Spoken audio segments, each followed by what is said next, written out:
एक गांव में रामू और शामू नाम के दो मोची रहते थे।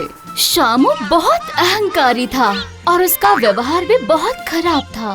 वो उसके अपने ही गांव के लोगों को परेशान करता था और रामू था ठीक उसका उल्टा। रामू अपने घर के बाहर बैठकर जूते सिलाई करता था और तभी उसके सामने एक बुढ़ा आदमी आया। ये लीजिए चाचा जी, हो गया। अरे वाह वाह वाह, बहुत अच्छा बना है। कितना हुआ रामू? चाचा 30 रुपए दे दीजिए। 30 रुपया? लेकिन इतना पैसा तो मेरे पास नहीं है। बूढ़ा हो गया हूँ ना, ठीक से खाना भी नहीं जुगाड़ कर पाता। अच्छा, आपसे जितना होता है उतना आप दे दीजिए चाचा जी। ये लो, मेरे पास बस ये 10 रुपया है। अरे, आपके पास सिर्फ 10 रुपए है, वो भी मुझे दे रहे हो? नहीं चाचा जी, आप ये भी रख लीजिए। बेटा रामू, तेरे जैसा अच्छा इंसान इस गांव में एक भी नहीं है रे। तू हमेशा सुखी रह, खुश रह।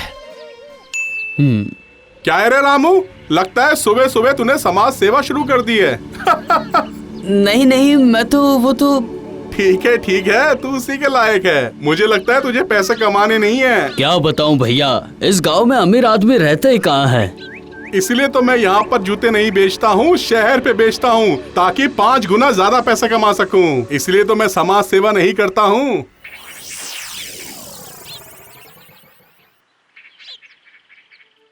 अजी सुनते हो, शामू मोची तो आज शहर गए हैं। हाँ गया है। लगता है वो आजकल बहुत ज्यादा पैसे कमाता है। उसका काम भी अच्छा खासा चल रहा है। उसे कमाने दो, मुझे क्या उससे। तुम तो गांव में जूते बेचते हो, वो भी कितने कम दामों में, और वहाँ शामू दिन ब दिन आगे बढ़ता जा रहा है, पैसे कमा रहा है। तुम्हें तो पता है ना भाग्यवान, कि उसके पीछे लोग कितना भला बुरा कहते हैं। वो इस गांव में रहता है लेकिन गांव के बारे में कुछ भी नहीं सोचता। बहुत ज्यादा स्वार्थी है वो। गांव का कोई भी उसके दुकान में जाता है तो वो सबको भगा देता है। हाँ ठीक है, लेकिन देखो भाग्यवान, मैं जैसा हूँ बहुत ही ज्यादा खुश हूँ। मुझे खराब आदमी बन के पैसे नहीं कमाने हैं। ऐसा पैसा मुझे नहीं चाहिए, कोई जरूरत नहीं मुझे, जो पैसों से शांति से नींद भी नहीं आए।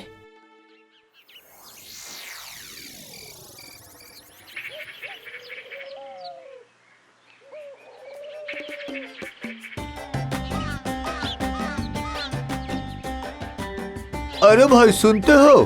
क्या तुम ही रामू मोची हो? हाँ मैं रामू मोची हूँ। आप बताइए आप कौन हैं? मैंने आपको नहीं देखा। मैं बहुत दूर से आया हूँ। मैंने सुना है तुम बहुत दयालु हो। नहीं, ऐसी कोई बात नहीं है। आप बताइए आपको कौन सा जूता चप्पल चाहिए? हाँ, दरअसल मेरे पाँव में ना एक बीमारी हो गई है।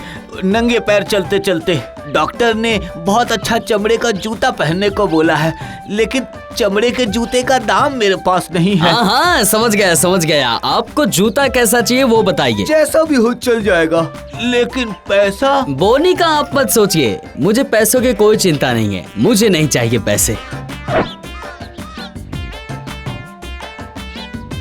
वाह वाह, ये तो बहुत अच्छा जूता है। तुम्हें बहुत बहुत धन्यवाद। तुमने मुझ पर बहुत बड़ा उपकार किया। नहीं, ये तो मेरा फर्ज है। ठीक है। अब मैं चलता हूँ। हाँ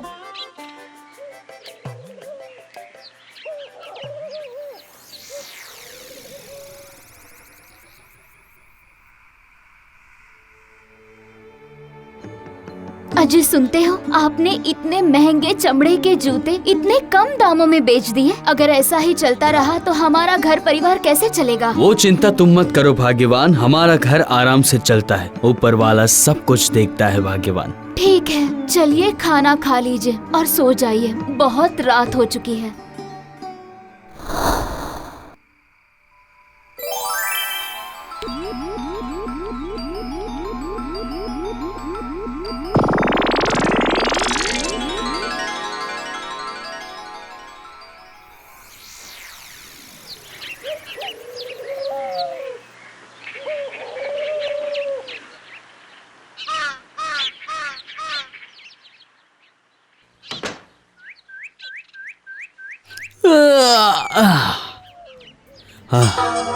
अरे इतने सारे चप्पल मेरे घर के पास क्या कर रहे? मैंने तो सिर्फ चमड़ा काट कर रखा था। भाग्यवान, ओ भाग्यवान, ये देखो, हमारे घर के पास इतने सारे जूते कैसे आ गए?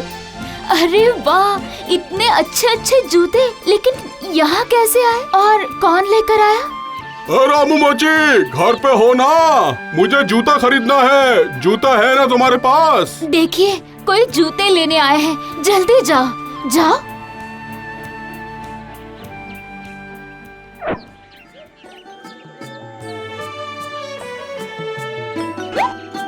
अरे वाह, कितने सुंदर लग रहे हैं। बड़े अच्छे जूते बनाए हैं तुमने रामू। बताओ इसके कितने पैसे हुए? दाम दे दो, आपको जो भी मन में आए वो। ठीक है ठीक है, ये लो 200 रुपए।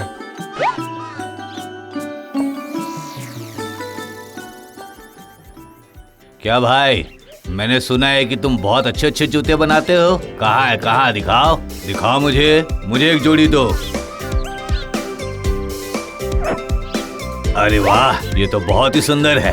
इतना अच्छा जूता कब बनाए तुम? हाँ, वो रात को बैठ के बनाया मैंने। वाह वाह वाह, बहुत अच्छा, बहुत सुंदर बनाया है तुमने। बहुत बढ़िया बना है। ये लो ये लो ये लो पैसे।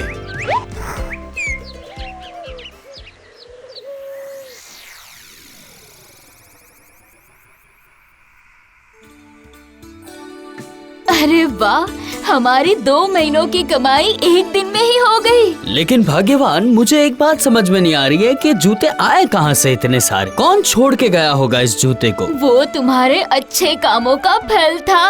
अब ज्यादा मत सोचिए, चलिए सो जाइए।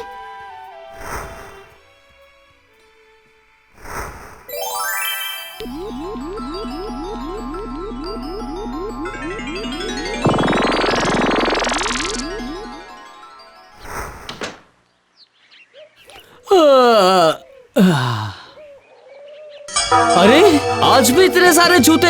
ये जूते यहाँ पर छोड़ के कौन जा रहा है? इस तरह वो बौना आदमी रोज अच्छे अच्छे जूते रामू को देकर जाता था, और इतने अच्छे जूते थे कि एक दिन में ही बिक जाते थे। एक दिन रामू रात को जगकर देख रहा था कि आखिर इतने अच्छे जूते आते कहाँ से हैं। इस तरह रामू रात को लाइट और दरवाजे बंद करके जगकर देख रहा था कि आखिर मामला क्या है।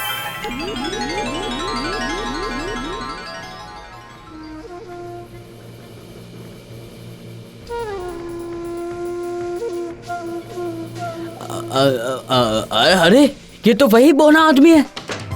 ये क्या, आप यहाँ क्या कर रहे हो? तो तुमने मुझे देख लिया। असली में मैं एक भगवान का दूत हूँ। मैं तुम्हारा परीक्षा लेने आया था। मैं तुम्हारी सेवा से खुश हूँ। मैं तुम्हें हर रोज ऐसे ही जूते उपहार में दूंगा। आपका बहुत बहुत धन्यवाद, बहुत बहुत धन्यवाद।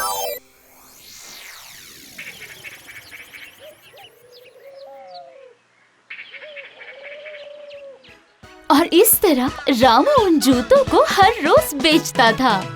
आसपास के गांव, यहाँ तक कि शहर के लोग भी वहाँ जूते लेने आते थे। लेकिन ये सब बातें शामू को बिल्कुल भी अच्छी नहीं लगती थी। नहीं नहीं नहीं नहीं, ये बिल्कुल भी ठीक नहीं हो रहा है। रामू का नाम तो चारों ओर फैल रहा है। आखिरकार रामू इतने अच्छे जूते बनाता कैसे है? चलो आज रात देखता हूँ कैसे बनाता है।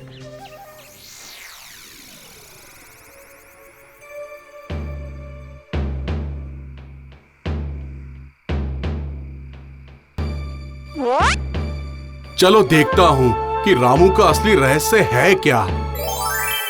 अरे ये क्या, ये बोना आदमी जादू कैसे कर रहा है?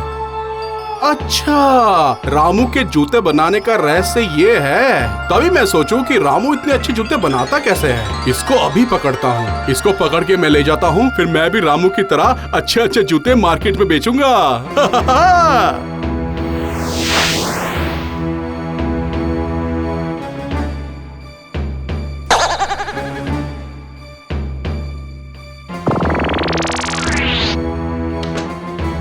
ये तुमने क्या कर दिया श्याम भाई? क्यों? इस बोने आदमी की मदद से तुम अच्छे अच्छे जूते ले लोगे? मैं भी लूंगा, इसको मैं लेके जाऊंगा और जैसे जैसे जूते मैं चाहता हूँ इससे बनवा लूंगा।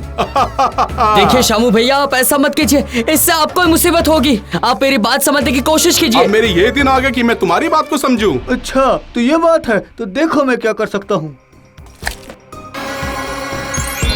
अरे ये क्या हो रहा है? अरे मुझे छोड़ दो ना मुझे। अरे बचाओ, बहुत मारा।